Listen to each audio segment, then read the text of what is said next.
नमस्कार. अ, जनकल्याण न्यूज आणि DSP न्यूज लाईव्ह या माध्यमातून आज जागतिक महिला दिन आहे आणि जागतिक महिला दिनानिमित्त आज आपण वडूज तालुका खटाव येथील प्रसिद्ध असणारे आमचे अ, उद्योग उद्योगपती म्हटलं तरी चालेल, की ज्यांनी किराणा मालाच्या दुकानातून आपण प्रगतीचा आलेख पुढे नेला. अशा आज त्यांच्या मातोश्री यांची आज आपण थोडीशी त्यांच्याशी हितगुज करणार आहोत.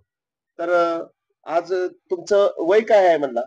83 वय. आज आपण 83 वर्षाच्या घरामध्ये असणाऱ्या ह्या आजीचं आपण 2 मिनिटं महिला दिनानिमित्त ऐकणार आहे.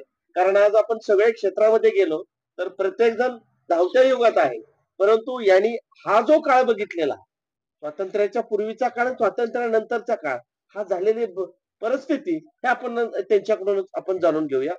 पूर्वीचा आणि आताचा यामध्ये काही फरक जाणवतो का? समजा तुम्ही ज्या काळात शिक्षण घेत होता आणि आताचं शिक्षण ह्यामध्ये काय म्हणजे तफावत काय जाणवते का?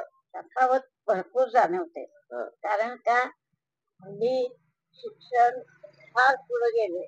बर. आणि मागच्या वेळेला माझ्या वर्गात फक्त 10 मुली होत्या. हां. ते आता कॉलेज पूर्ण भरलेलं तुम्हाला दिसत मुलींनी.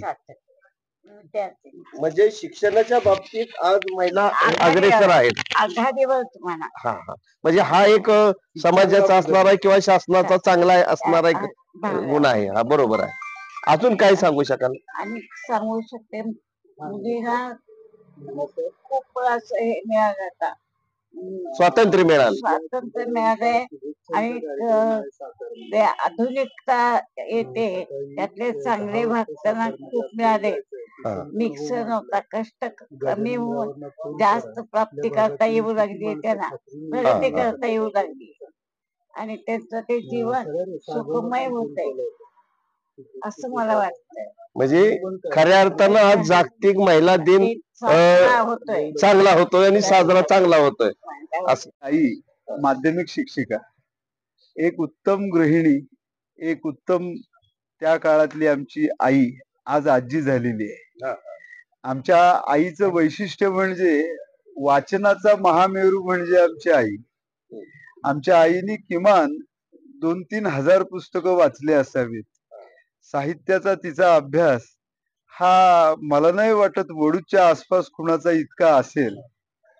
आज ती समृद्ध जीवन उतार वयात जगत आहे.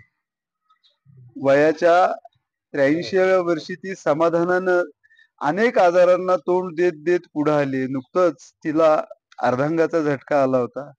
मोजून 2 महिन्यात ती हात हलवायला लागली. म्हणजे डॉक्टरांना सुद्धा काही आश्चर्य वाटावं इतकं चांगलं मनोबल तिच्याकडे आहे. आमच्या आईचं वैशिष्ट्य म्हणजे तिला स्वयंपाकाची खूप चांगली गती होती. आमच्या आईच्या हातचा स्वयंपाक साधा आणि सात्विक चविष्ट असायचा.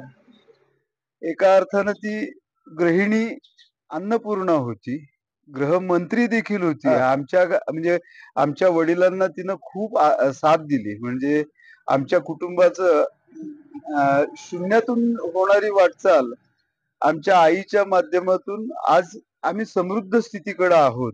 ती ज्या वेळेला लग्न होऊन आमच्या घरी आली. जनकल्याण न्यूजसाठी प्रतिनिधी श्री JK काळे व कॅमेरामन श्री दत्तात्रय फाळके, वडूज, तालुका खटाव.